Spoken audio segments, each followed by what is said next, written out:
বিসমিল্লাহির রহমানির রহিম। আমি মরহুমা বেগম খালেদা জিয়ার বড় সন্তান তারেক রহমান। আমি আজকে এখানে উপস্থিত সকল ভাইয়েরা এবং বোনেরা যারা উপস্থিত আছেন,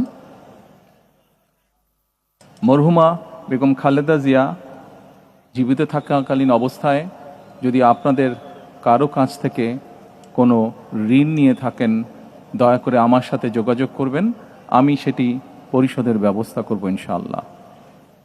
একই সাথে উনি জীবিত থাকাকালীন অবস্থায় ওনার কোনো ব্যবহারে, ওনার কোনো কথায় যদি কেউ আঘাত পেয়ে থাকেন, তাহলে মরহুমার পক্ষ থেকে আমি আপনাদের কাছে ক্ষমা প্রার্থী।